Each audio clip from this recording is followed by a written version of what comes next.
Hey, did you know that you can view naked pictures of women on the internet? Spread the word. I don't have to tell you that this could mean a new paradigm for the information age. All right, and I'm back. And I know it's been a while. We had about 2 months off there, but here we are with the show restored under a new name now. It's no longer the Surreal Grotesque podcast, it's Surreal Sermons. I thought that was more appropriate for the direction we were going in because we're going all out to spread the word about Bizarro. And since Bizarro already has the reputation of being a cult, why stop now? In just a couple minutes, Spike Marlowe from Eraserhead Press will be joining me to talk about her first novella a few years ago, Placenta of Love, and also her forthcoming works and her recent experience stepping aboard the New Bizarro Author series to serve as one of the chief editors. Congratulations to her on that. Kevin Shamel stepped down earlier this year, and those are quite some shoes to fill, but she certainly did her part to bring out the best in this year's class of New Bizarro authors, including Tiffany Scandal, Dustin Reed, and Daniel Velacity. 2 out of 3 have been guests on the previous show. For those who are coming to the show new, my name is, for those who don't know me, my name is Jeremy Maddox, and we had a very successful string of shows on the old Spreaker platform. We got up to 60 episodes, and of course, Daniel William Gonzalez, who started the Surreal Grotesque digital e-zine, or magazine, he recently announced that Surreal Grotesque would be going on, I don't want to say indefinite hiatus, but well, it's just up in the air right now. We got a lot going on between the two of us that we just have different goals, I think, and it's all on good terms. It's just, we wrote it as long as we could and got the most out of it, but we're thinking bigger is the bottom line. For those coming to the show who don't have any idea, who have no idea what Bizarro is, I'm going to do my best to brief you along the way. There's a lot of insider information, a lot of buzzwords associated with it, a lot of backstory, because this scene is so integrated. There's just a big history to it. I guess this whole thing started in 1999, 2000, with Eraserhead Press. They conceived a new genre entitled Bizarro, and the way it was put to me is that it's basically the cult section of the bookstore. Whereas at a video store, you have a cult section where you'll see Trauma and Full Moon and, the exploitation flicks and Class of 1999 and all these zany, off-the-wall pieces of celluloid. Well, Eraserhead Press and Bizarro serve as the cult section of the literary world. And, of course, there are offshoots. There are other publishers that are engaging in the Bizarro practice now, and it's just really blown up. And if you haven't heard of it, I'm actually surprised. Apologies if I do sound rusty, because I am. Those 2 months off, they really did a number on me. I thought I was going to have all this free time to be productive. I think those were the most unproductive 2 months I've ever had. I felt like Frodo slipping on the magic ring, and just disappeared in front of all his relatives, just leave me alone. I don't want to be bothered. I hate you all. I don't hate you all, but you know what I mean. So, but yeah, I found out about myself that I think I need to have my feet put to the fire, or else nothing gets done, because I slacked on my own writing. I slacked on the anthology that I said I was sure I was going to finish before the podcast came back. I am scum. I am lowly, I am subhuman. I am a single cell organism, but well, I'm working on it. So, without further ado, let's talk to someone who knows what she's talking about. And my guest at this time, Spike Marlowe. And here she is, Spike Marlowe, author of Placenta of Love, and now a staff editor on the New Bizarro Authors series for this year and every subsequent year thereafter. Spike, thanks for joining us, taking the time out. I'm so happy to be here, Jeremy. So, you originally pitched your novella Placenta of Love to Carlton Mellick, is that correct? How did you get with him, and what was it about his words that encouraged you to pursue this? Well, I knew Carlton from a writing workshop that we'd taken together, and it was before they started BizarroCon, and he said, hey, you want to come to our first BizarroCon, and do you want to write Bizarro? I was like, yeah, that'd be awesome. So I went to his workshop, and I pitched my book, and he was really interested. He was really encouraging. It did really well at the workshop, and he said I had to write it. So I did, and I saw that they were accepting pitches for the New Bizarro Authors series in 2011. And I sent my pitch in with my little questionnaire about my favorite books and movies and stuff like that. And Kevin Shamel was interested, and he wanted to work with me. Now, how long did it take you to write? Because your life was kind of chaotic, I believe you said there for a while, around that time. Oh yeah, it was crazy. So I had the pitch and the basic idea for the story. I wrote as what I call a zero draft, which is like a detailed outline, over the course of a summer, and then I wrote a first draft in a week. I pitched the book before I went to Burning Man, and I come home from Burning Man, and there's this email waiting in my inbox from Kevin Shamel that's been sitting there for like a week, saying, hey, we're interested, can we look at it? So I'm like, holy crap. So I write, the first draft in a week, and sent it off to Kevin, and he had a couple of comments, and it took a couple of days. So, a summer and then a couple of weeks. And, it's funny because you published Placenta of Love in 2012. That really wasn't all that long ago, even though it seems like a lifetime. It was quite a distinguished class you were with Michael Allen Rose, with Party Wolves in My Skull, Justin Grimballs, the Crud Masters, Vince Kramer, Gigantic Deathworm, and Constance with Trashland to Go-Go. And did you guys really look out for each other and have each other's backs in spreading the word and the marketing, or was it still kind of everyone for themselves at that time? At the beginning, it was kind of everybody trying to do their own thing. And then there came a point where we started using each other as resources, definitely to promote each other, but also to talk about promotions behind the scenes and be supportive and just really love each other. And there came a point where we really, really, really bonded. And I think that not only did it help us develop some really cool relationships that we still have today, but it really helped us be a successful class, effectively class. Now, for those who are not familiar with Placenta of Love, do you want to set up the general thrust of the plot, or should I? It's a gigantic theme park on the planet Venus. The whole planet is one big amusement park, right? Mm-hmm. And we have Captain Carl, who has an advanced form of artificial intelligence, so much that he is actually, for all intents and purposes, a sentient human being. And then we have Helen, who meets with an unfortunate accident. Help me out here. It's been a terribly long time. Refresh my memory. Sure. So, like you said, we have this planet that's a theme park planet.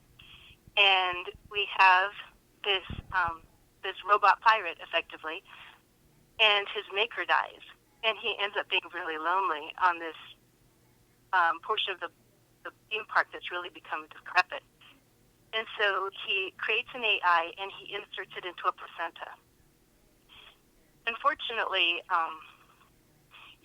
technology and biology don't always mix, and she goes completely nuts and begins destroying the planet. And so he has to come together with a cat, this kinky cat, and this crazy-ass female religious pope leader who's worked in strip clubs kind of thing, and they figure out how to save the planet from his love. And he has to make a very difficult decision. No, I mean, no spoilers, of course, but it's almost like I had visions of what was it? That old Star Trek episode, On the Edge of Forever or something. It was one of those type choices he had to make. But something interesting about Placenta that I took away from it is how everyone seems to lose themselves in this idealized version of their identity in it. You have Captain Carl with the advanced AI, who's really a robot, but feels like a human being. And then you have Gigi the cat, who's always wanting spankies, as she says, even though she's a cat. And then of course, the aforementioned incident with Helen in the placenta. And how ironic is that the setting for the book is a theme park where we are allowed to forget our troubles and who we are to an extent. Did you realize that when you were writing it, that connection? I had no idea. That's really cool. So, how do we get the Fellini wheel built here on Earth? I mean, can we do a Kickstarter or something? Yeah, I think we should go with an Indiegogo. I don't know that Kickstarter would let us do it. I mean, like the rides, I think there might be a lawsuit. Why don't you run people through some of the better exhibits or rides at the I guess on the planet Venus, like the Tunnel of Lust, the previously mentioned Fellini wheel. I mean, that image really stuck with me. Oh, sure. Yeah, so let's see. Yeah, there's a variety of rides, and they're basically all incredibly dangerous and completely irresponsible. Let's see. Here's one. I'll read you a section. This is the Flying U. Another one of Venus's largest rides. The Flying U is 12 stories of rusty and rickety metal that has been bolted together to form a massive U. On each side of the U, naked go-go dancers writhe in cages. It is the only ride on Venus designed entirely by the park guests waiting in line to ride it. Just take the scrap metal and bolts that fall off its creaking structure and affix it in whatever fanciful ways they dare. The U's car holds 6 passengers at a time and tumbles down from one peak of the U to the other and back again at 170 miles an hour. Every 90 seconds, a giant flame shoots up through the U's bottom, usually missing the car full of park guests. The car repeats this motion until enough parts fall off for the crowd to reinvent the ride. Yeah, they're all pretty irresponsible like that. Yeah, would you call the planet Venus a family-friendly environment? I don't know, maybe the Manson family, or probably like the Manson family. Although it was pretty obvious that everybody was going, and they were all taking their children. And I imagine this is excellent commentary on what kind of future we're looking towards. There is this tendency in modern day society that we think we can play all the time. So it makes sense that there would be this domain or this habitat on a planetary scale that you could just lose yourself in for the rest of your life. I mean, there are so many distractions in modern day living that I think. Well, I mean, we would not probably wouldn't enjoy life without all the distraction, would we? Yeah, I think we've really gotten, not all of us, of course. Like, I know some people that completely avoid this, but we've completely plugged into our entertainment. And we're carrying it around with us all the time. I know people that will go have dinner with friends and they're constantly on their phones playing games and stuff. Or, you know, we have access to any kind of media we want constantly.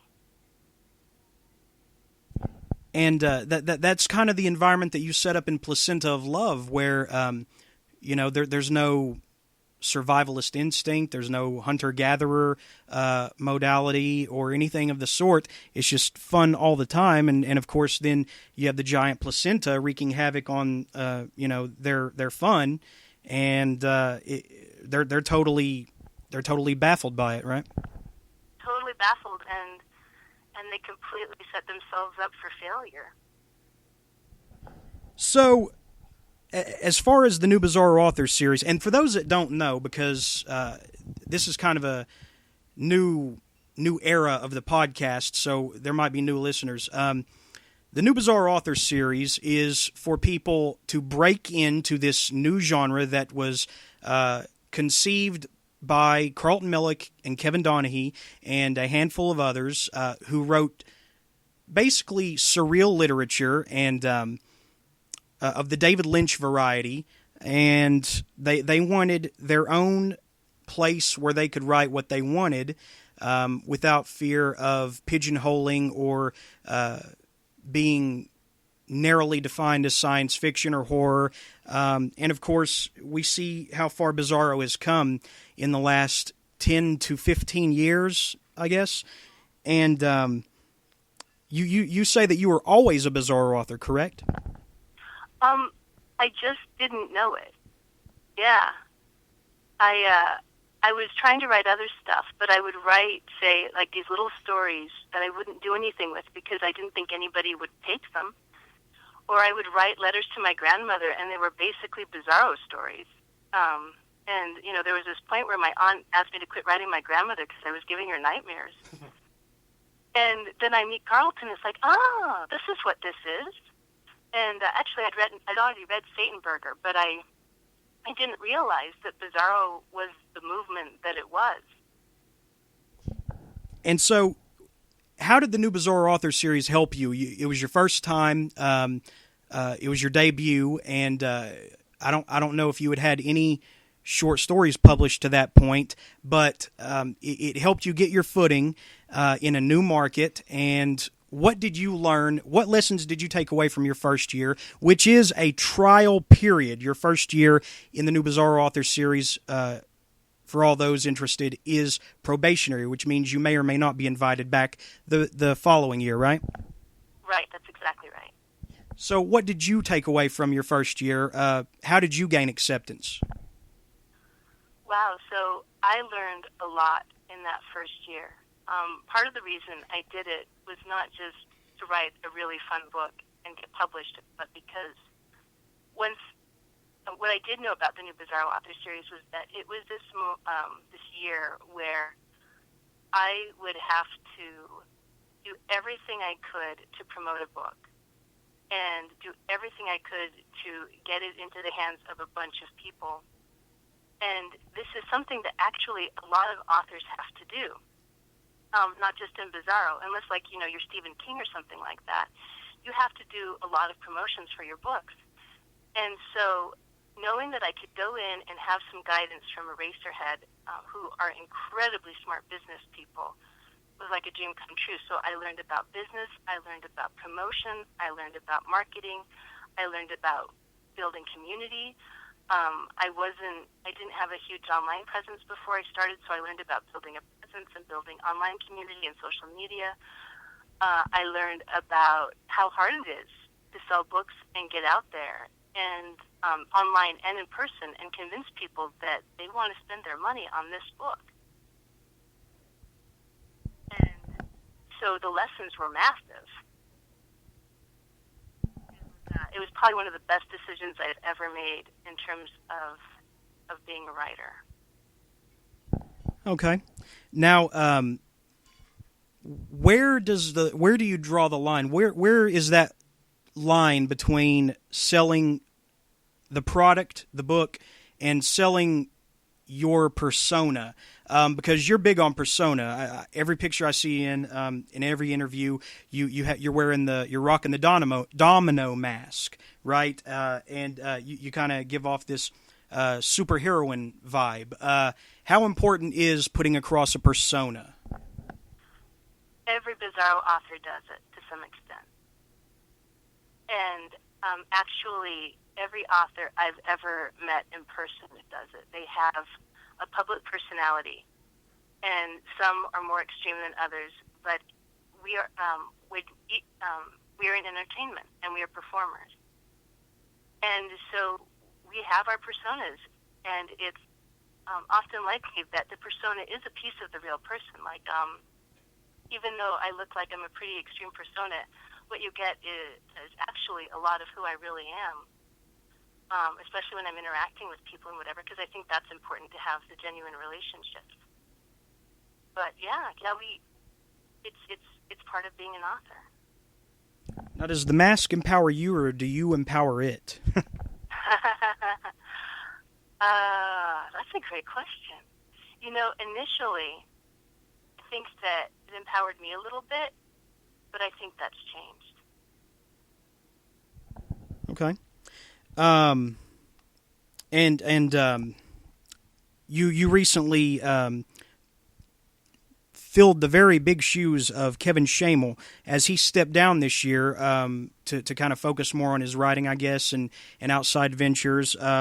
He worked a tireless schedule with the new Bizarro Author series, and he actually opened you up to Bizarro as an editor on Placenta of Love.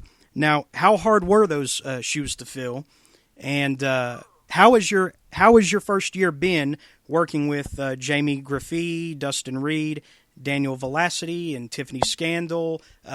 What's it been like filling those shoes? They're big shoes to fill, and especially when people had worked with him so much and he had such presence in the community. But it was also an honor to be able to fill those shoes. He was my editor, and I have an incredible amount of respect for him and the work he did. And so it's been a lot of work to fill those shoes, but also do it my own way and be my own person.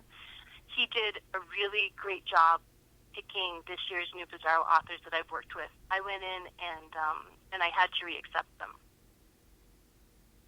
when I took over the position. But they were such great books, and Kevin has such incredible taste.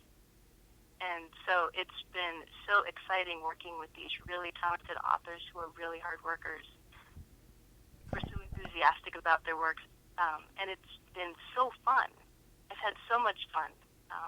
Like you mentioned, it is a lot of work, and I think that Kevin had other tasks at the press that I don't have, and so I can't imagine how he did it. He was a busy guy, but it's been so great, and I have learned so much from this experience. Now, from what I understand, this year's class of the new Bizarro authors is shaping up to possibly be one of the more successful outings with it, or at least, I don't know, that's what I heard whisperings of. Not to shortchange anyone, does that bode well for the future of the series? And let's see. What is this year's lineup shaping up to be like? Do you feel is the pressure on to top this previous year? I don't know that we really look at it that way. Do you mean for like Tiffany and Jamie's and Daniel's, and like for their year to top, like Gabino's and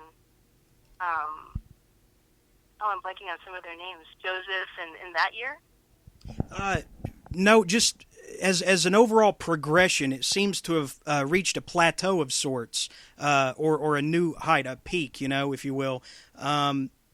I don't know. It just seems like you guys are turning a corner.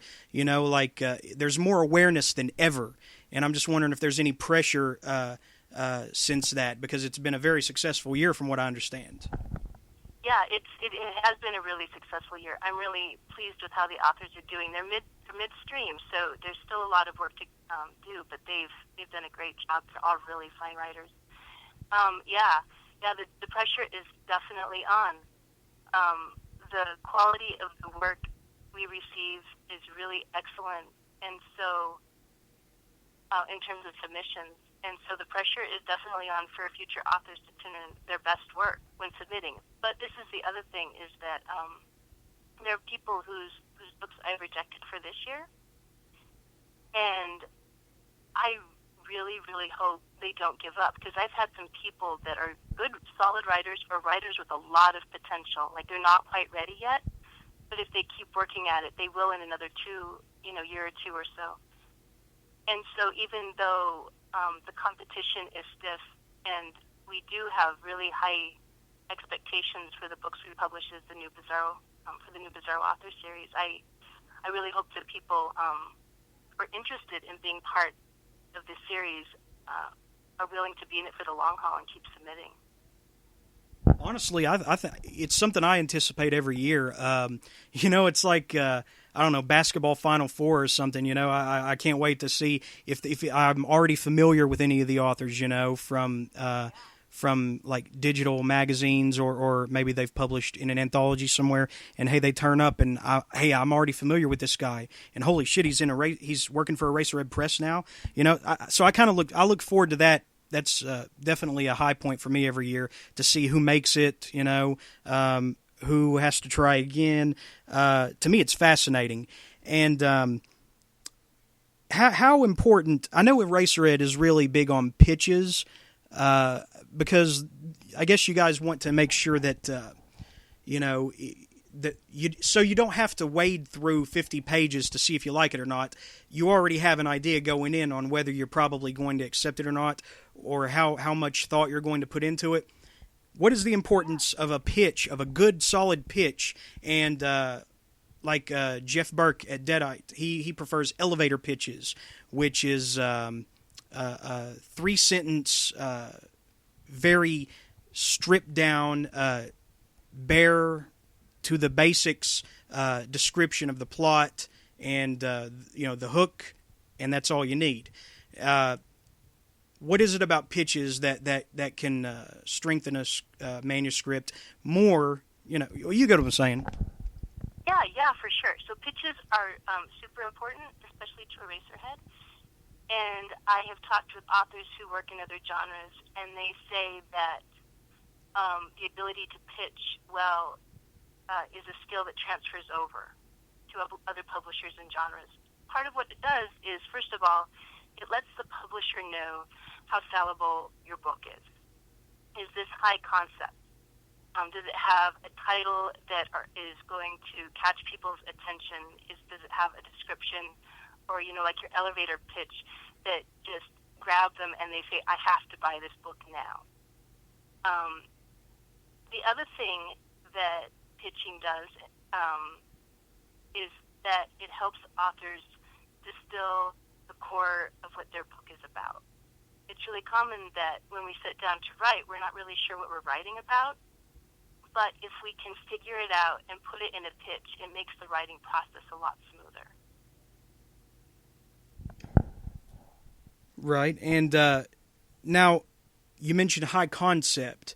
That's another term that I hear bandied about a lot in regard to this genre and this line of work and everything. I guess you want something that's relatable to anybody. You don't just want a certain demographic or section of the audience. You want anybody to be able to pick up the book and relate to it in some way. That's why you guys prefer high concept instead of something closed off, something that only appeals to a certain segment, right? Well, no, actually not quite. What it is that we want books that grab attention, that people will want to read, but we are very interested in books being written for particular demographics. For example, you've got Jeff Burke's Shatnerquake, which is totally going towards the geeks and the Trekkies, right? And and they love it. But you don't have to be in that demographic to read it. You can be outside of it and appreciate it. There's also David Agranoff's Vegan Revolution with Zombies.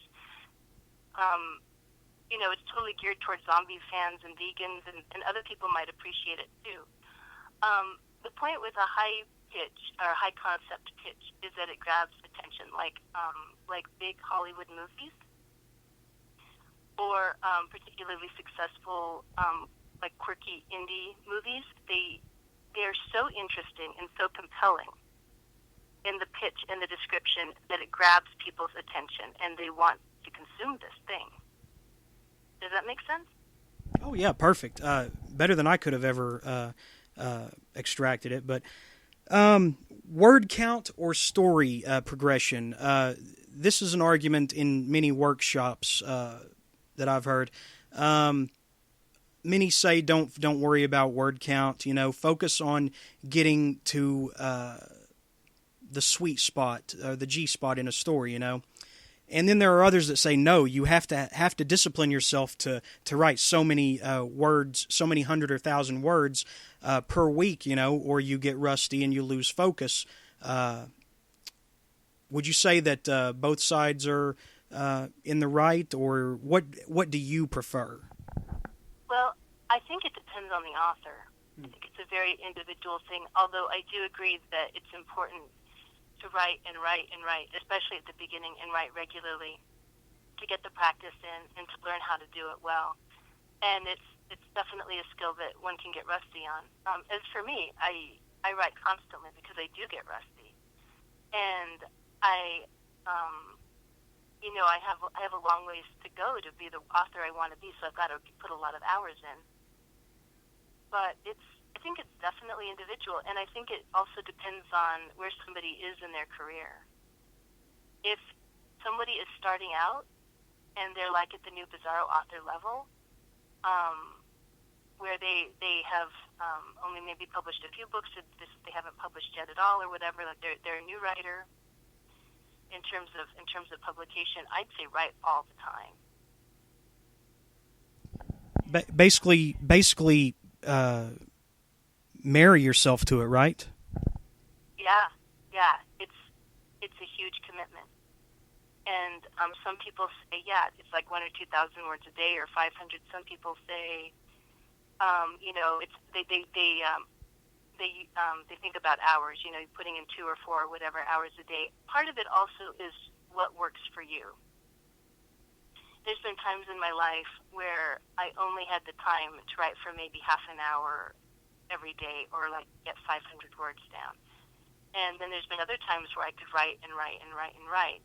So it's important to be flexible too, and definitely not to overwhelm yourself with saying, oh geez, I've got to write like 4 hours a day, and I work 10 hours a day and have this commute and stuff. It's like find what works for you, but be consistent.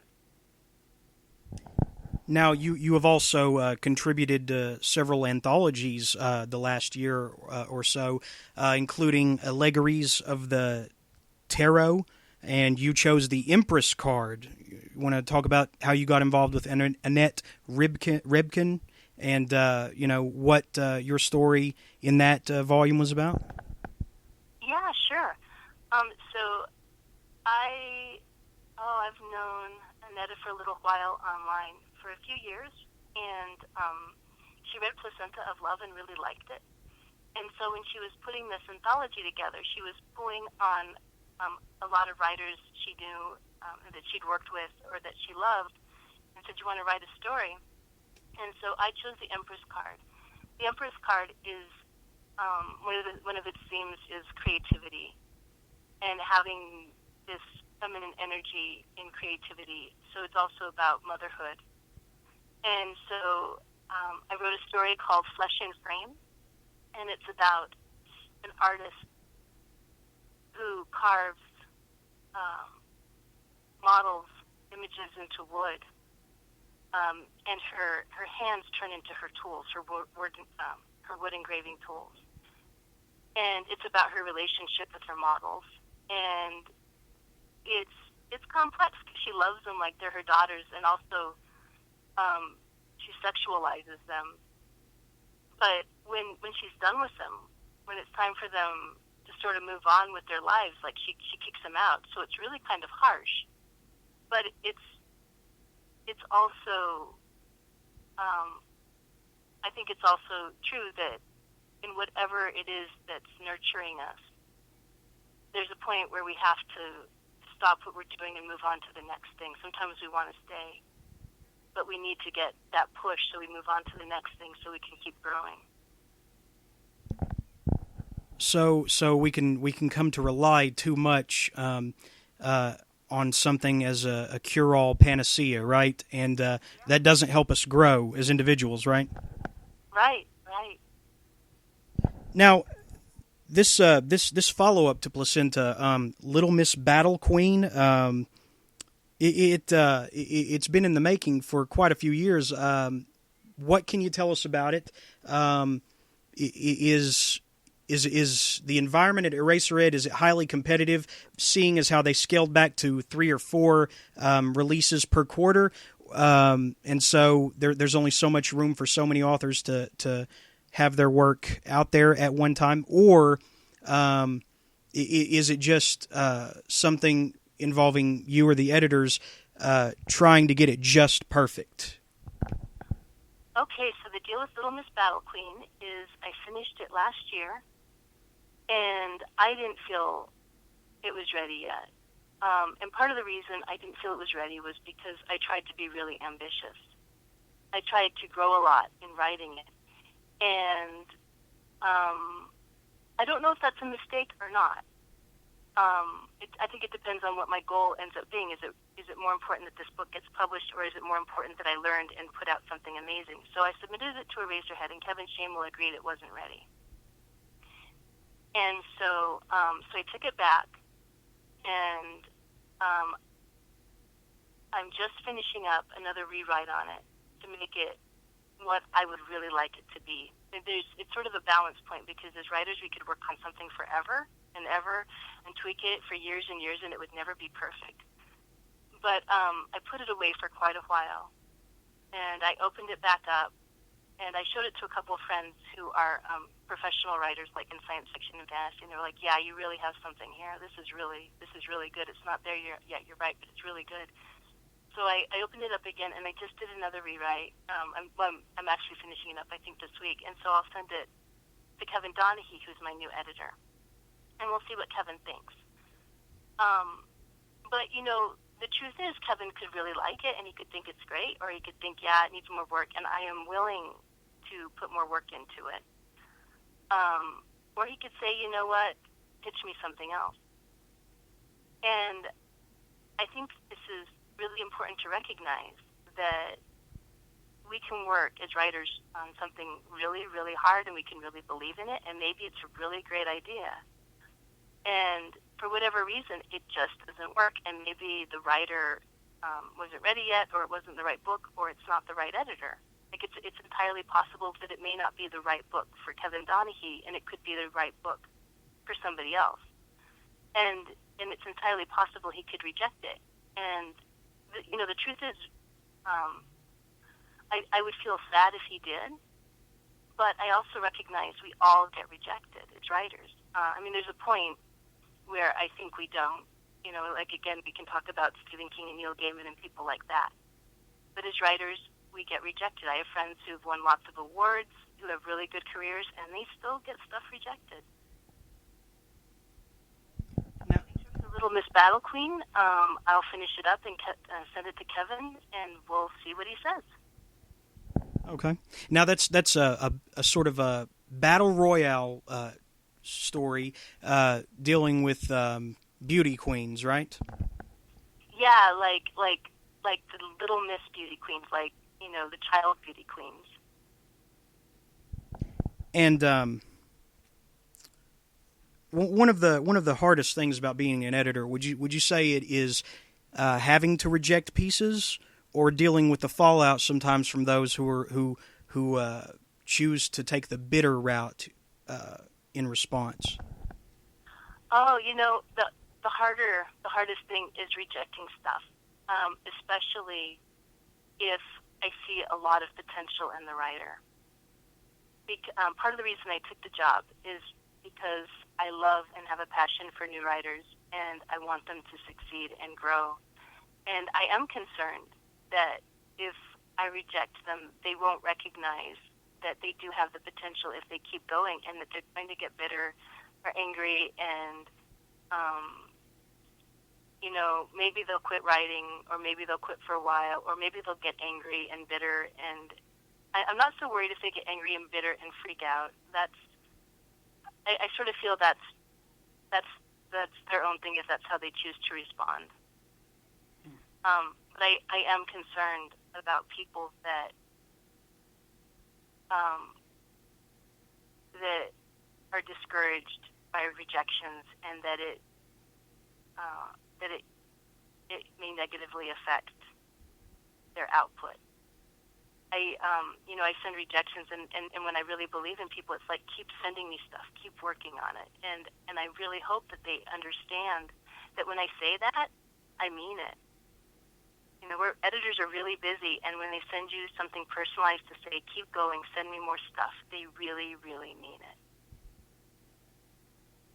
Now, we talked earlier about performing, how every writer is a performer in some respect, and you have quite a history with busking, which is like street performing. I don't know what sort of performances, but you're there in San Francisco, right? And you have quite a storied history with busking.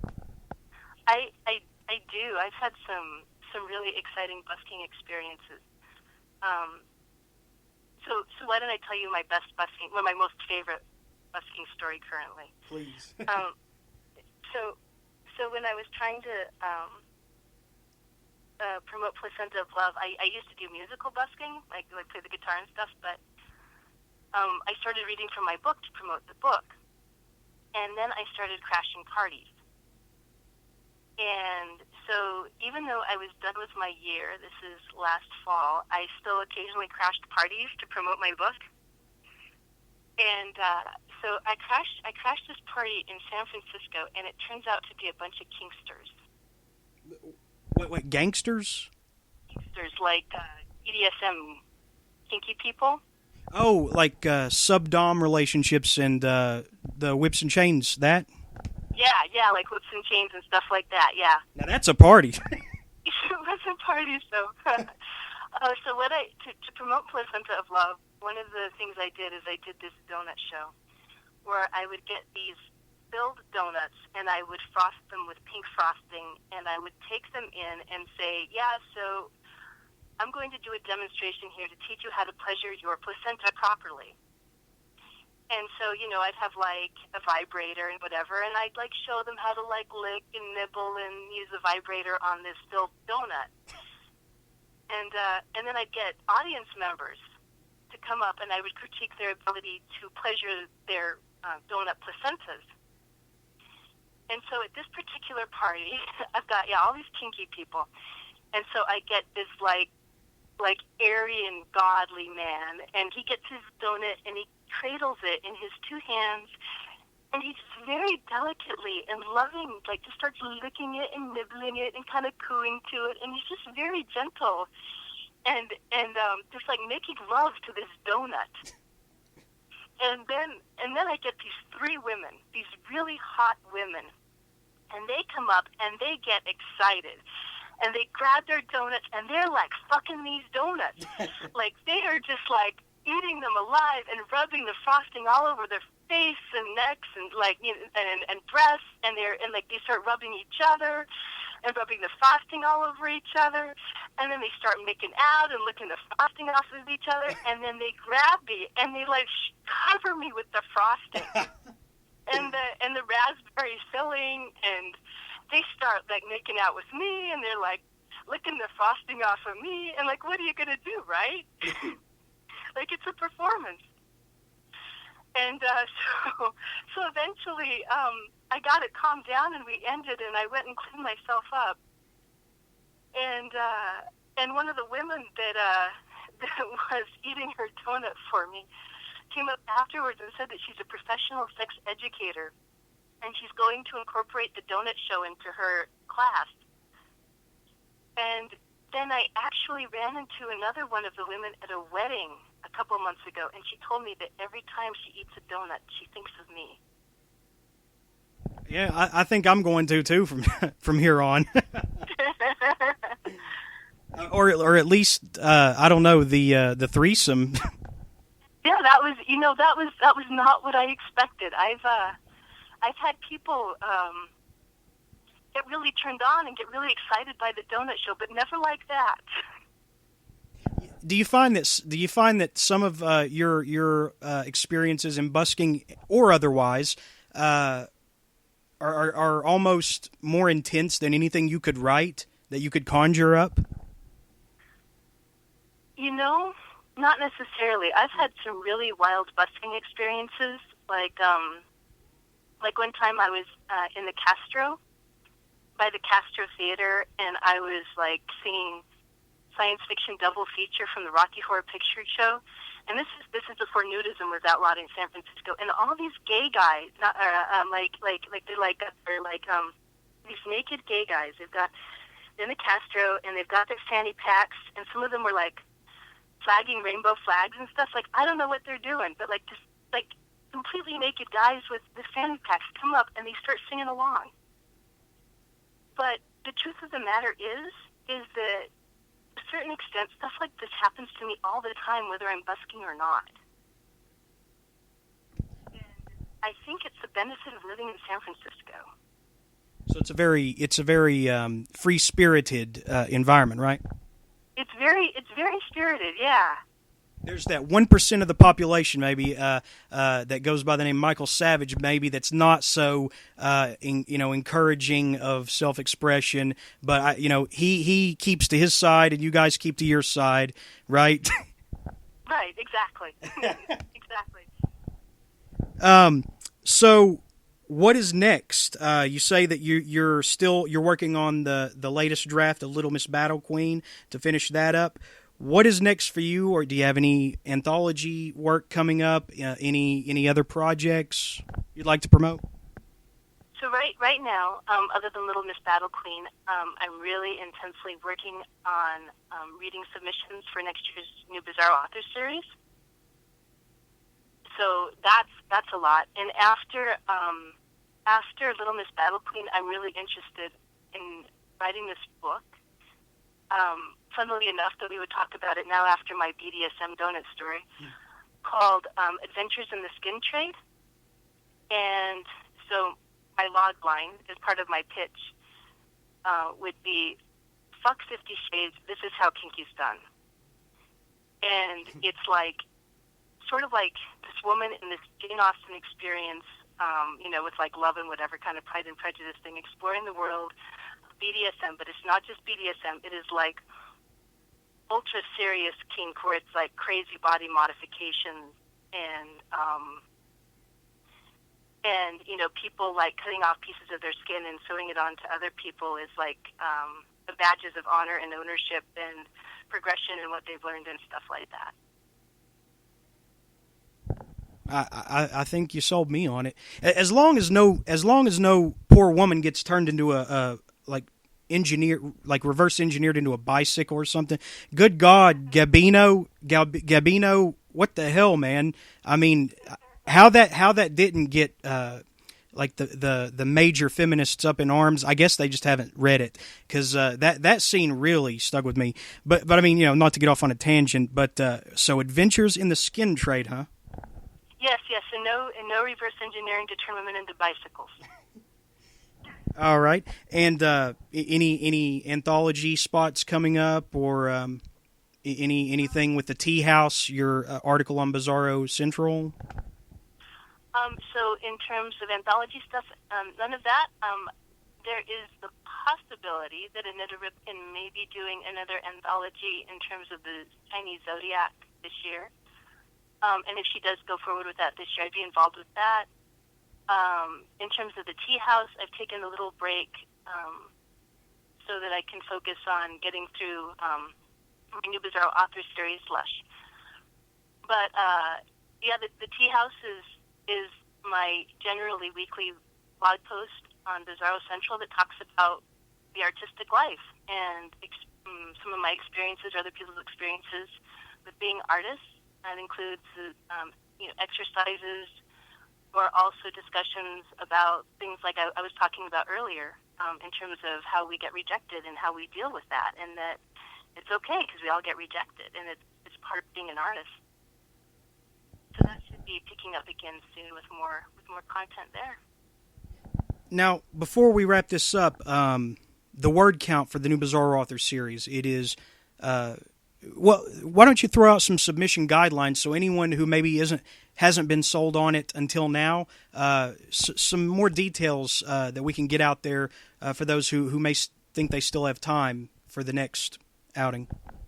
Yeah, for sure. So this is the deal. If you want to write for it, definitely send something in.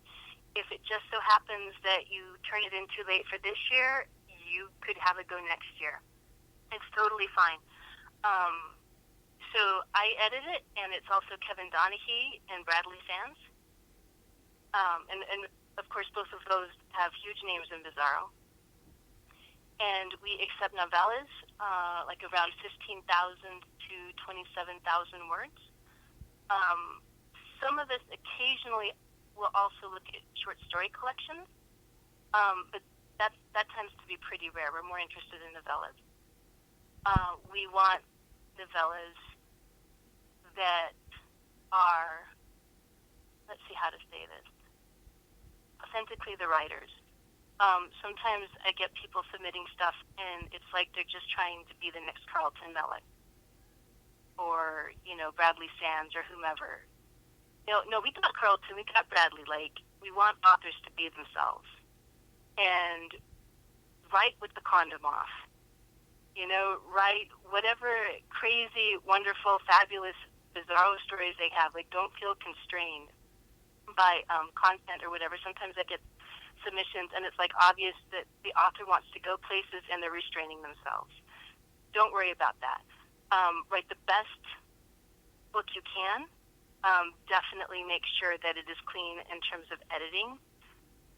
We also accept pitches. We like a really compelling grab-you title. We like a short log line, which is like a sentence or two, kind of your elevator pitch, and then maybe a paragraph or two describing what the book's about. And I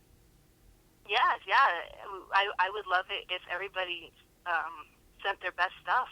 The other thing that we do is if you, like, for example, if you send me a novella and I read it and I'm like, yeah, this is really cool, but I'm not the right editor for this. Kevin Donahue is really good with, like, more experimental stuff and whatever. I might forward it to Kevin Donahue and say, hey, are you interested in this? So even if you submit it to one of us,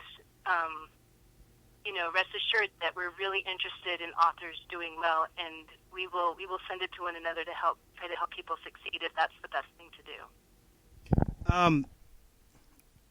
To follow up on that, you said Kevin was good with the experimental. What do you feel is your specialty with these manuscripts, and could you say what Bradley's is as well, so people know which one might be best for them? That's a great question. So Kevin Donahue doesn't just do, like, experimental stuff, but I know, like, if I get something that is experimental, like, he'll be really good with it.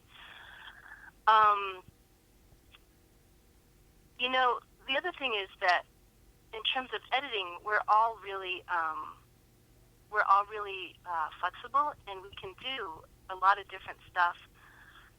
Kevin does tend to be, I guess what some people would say, a little more literary.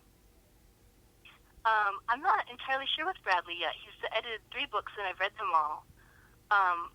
They're well written. They're good stories. They're funny. They're entertaining.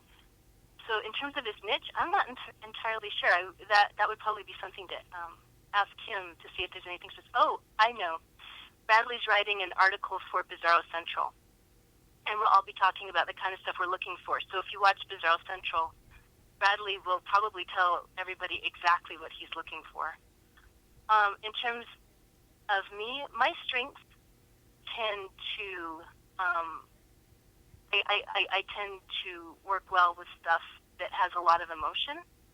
We want our books to have emotion, but if it's a particularly emotional book, I tend to know how to handle that well. I tend to know how to handle plot well. So if you have a strongly plotted book, I can definitely work with that. But I'm really open to seeing all kinds of stuff. I know some editors say, oh, I only want to see like romance or like, adventure or whatever. This isn't necessarily in Bizarro, but in other fields. Do you know what I mean? How some editors specialize? Yes. We don't want this. We don't want this. Just stick with the theme I laid out for you. Yeah. Yeah. I'm happy to look at anything. I really, really am. It's entirely possible that somebody could send me an experimental book, and I could say, you know what, this time I know what to do. Like, I know exactly what to do with this book. And so I'm happy to see anything. And just because you pour your heart and soul into a manuscript doesn't mean that it's going to be accepted. It also doesn't mean that it's bad if it is rejected, right? It just it has to be the right fit, right? Exactly. It has to be the right fit. And again, somebody could send me something and it could be really great and it is just not right for us for whatever reason. Sometimes I've gotten some really great books and they're not actually Bizarro. And it's just that we're not the right fit. Another publisher is going to love it. And sometimes we pour our heart and soul into a book and we're not ready yet. And so the important thing is to go write another book.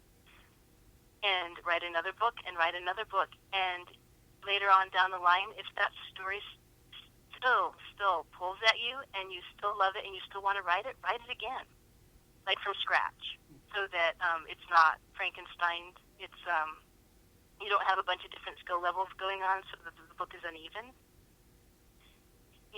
Go back and write it again. But I know it's hard to get rejected, but definitely don't take it personally. All right. Well, Spike, I think we've covered everything, and it's been a very enchanting hour with the donut anecdote, or the anecdonut, whatever. I enjoyed it immensely. I think that would fit in perfectly with a short story collection if you were ever maybe a memoir-ish recollection of that night would fit in well with that. Oh, that's a good idea. I'll have to remember that. I'm going to have to make a note of that. Well, thank you for joining us. Is there any message you'd like to leave with whoever's listening? A message I'd like to leave? Sure. Oh, go out and work your asses off on your stories. I'm assuming a lot of your listeners are writers. Like, go work hard. Yes. All right. Well, thanks for joining us, and I can't wait to see what you do next, and I can't wait to see what the new lineup of the new Bizarro Author Series is going to look like in November.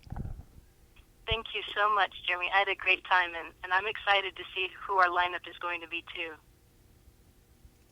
Man, I'm telling you, that interview was electric. Spike's interview is definitely going in my top 5, with right up there with Seidlinger, Sek Newsom, Jeff Burke, Rath James White. Okay, top 10. Don Noble. Really, really solid, informative interview. Great content, and I want to thank Spike for coming on again and getting things started for Surreal Sermons, the second chapter of the Surreal Grotesque podcast. By the way, for those familiar with Deadite Press, the horror genre offshoot of Eraserhead Press, who I've mentioned throughout this podcast, you might want to go over to their Facebook page and check out the latest book that they're cooking up. It's called Tribesmen by Adam Cesare, and it's off the charts. Looks fucking insane. Anyone who's familiar with the Italian cannibal genre horror movies, like old classics like Cannibal Holocaust, Cannibal Feroe, it looks like 100% through and through a tribute to that style of horror cinema. And I can't believe that they were able to boil it down into literary form, but I'm already sold. So there's a picture of the cover up on Deadite Press's Facebook page. Really excited for that one. Man, Jeff Burke does it again. I shall return next weekend, and don't have a guest confirmed or lined up yet, but I should be making an announcement on that Monday, Tuesday, somewhere in that timeline. And I hope you guys enjoyed this show. Obviously, to anyone with functioning ears, I may have come across a bit rusty, and that's because, I've been away for 2 months, kind of just stewing in my own, vacancy. I got lazy, guys. I'm sorry. I needed to take a break mentally. I needed to check out for a while, and I don't know. Like I said, this is the most productive I've felt in a while, having the podcast responsibility back in full view. I think I'm going to be back on track here soon. And I can't leave out our sponsors. First off, Captain Spaulding's Fried Chicken and Gasoline, the Morphine Twins Escort Service, and PrisonYardBull.com. All strip searches all the time. Now, if you'll excuse me, I just discovered nude photos of Amy Acker on Google, so I'll leave you with some music from who else but CKY, and this is used with permission directly from Darren Miller. Now go out and feel something.